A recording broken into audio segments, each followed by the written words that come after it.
I'm Ashley Kyle. And I'm Bob Spicer. And this is your Lake News Update brought to you by Lake TV in association with LakeExpo.com. Today we're going to be talking about swimming in February. High winds and what they left behind. More insane clown posse information for you. A sinking ship. And lots more. But first, here's a message from our sponsors. Stick with us.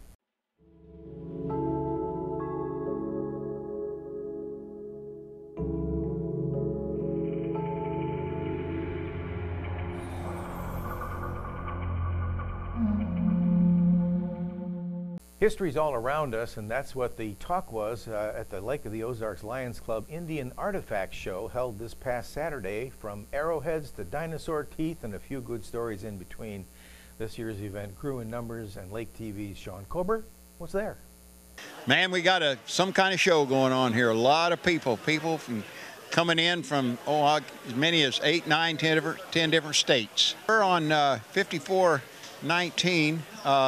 Just a couple of miles up from the strip at Bagnell Dam. This is our 8th consecutive show. Well, I found it on my aunt's property. She has a creek that cuts through her property. Just walking in the creek, and there it sat. I couldn't believe it. It was covered up with a layer of silt, and when I first seen it, I bent down and picked it up before I shot a picture or a video, and I got it on YouTube under Illinois Headhunter, and I freaking freaked out when I found it, obviously.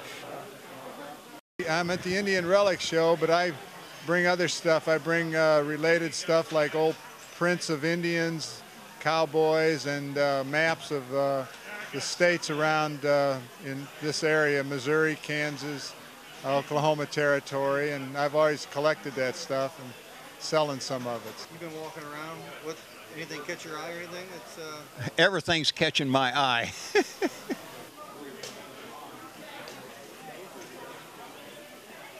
It was a day of thrills and chills for hundreds of people who hopped into the lake for an annual polar plunge on Saturday. Though air temperatures reached the 50s, the water was barely above freezing, and polar plungers found themselves swimming in an icy lake. Their courage helped a good cause, with fundraising efforts from the event going toward the Missouri Special Olympics.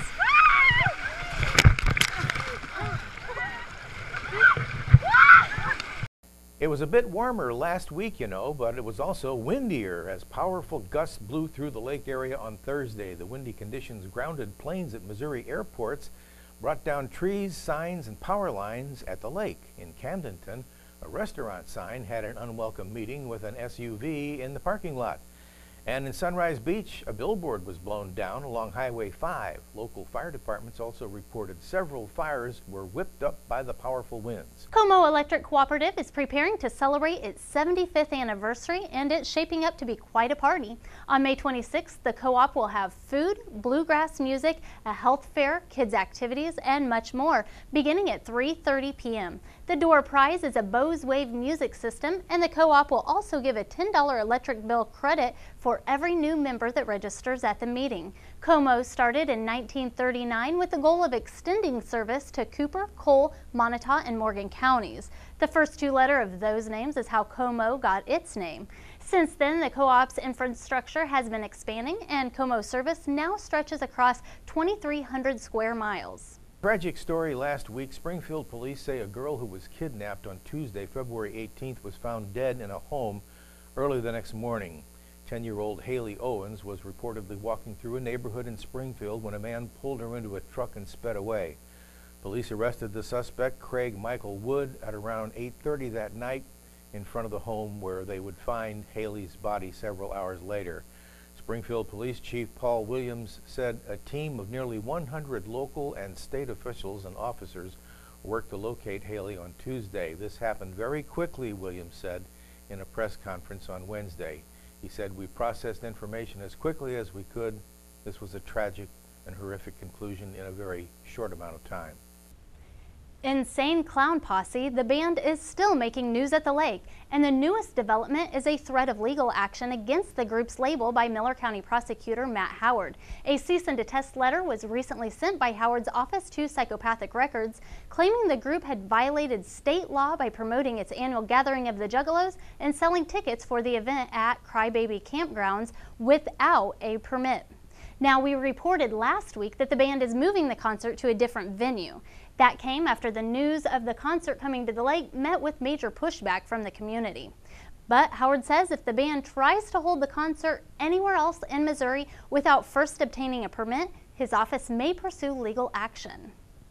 Hundreds of Missourians gathered at the state capitol last week to oppose the Common Core curriculum being taught in some public schools. The Rally for Excellent Education, not Common Education, featured state politicians who discussed bills they had sponsored that would end Common Core's implementation here in Missouri.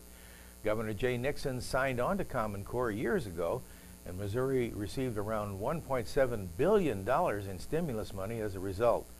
Opponents of the curriculum say it centralizes education and removes power from local school boards.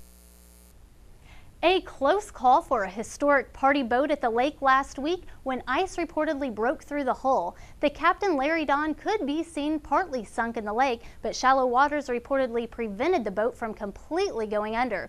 The Larry Don was bought by the owners of Beavers at the Dam last fall with plans to renovate it. Since last week's incident, the owner has reportedly planned to scrap the boat. But those plans have been delayed as fans hoping to see it restored have started raising funds to help pull the Larry Don out of the water.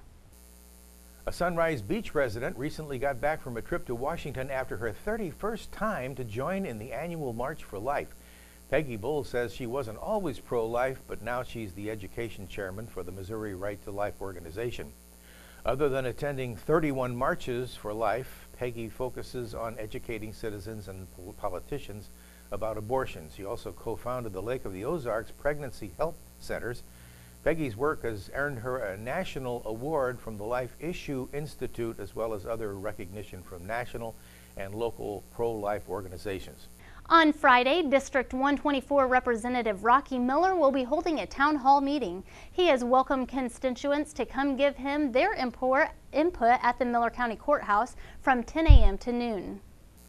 Saturday morning, the Walmart BFL FLW fishing tournament's coming to the lake. Anglers launch from Public Beach number 2 at 7 a.m. The Lake West Business Expo will be at the Lake West Christian Academy on Saturday. The event will give the chance for local businesses to show customers a wide variety of products and services. The expo will run from 9 a.m. to 4 p.m. Also Saturday, the Camden County Museum's hosting an indoor garage sale and marketplace from 9 a.m. to 4 in the afternoon. Admissions free. Lunch will be available. The final round of the Silver Cup Chef Challenge will be at Seven Springs Winery on Saturday. The winning chefs from the first 3 rounds will compete for the grand prize. The cost is $25 per person to taste all of the food, and tasting begins at 2 p.m. Saturday evening, the Lake Ozark Daybreak Rotary will present the 18th annual Winterfest Gala at Tan Terra Resort. The event will include a silent auction, a wine pull, whatever that is, and live entertainment. Tickets are $60 per person. I'm Ashley Kyle. I'm Bob Spicer. And this has been your Lake News Update, brought to you by Lake TV in association with LakeExpo.com.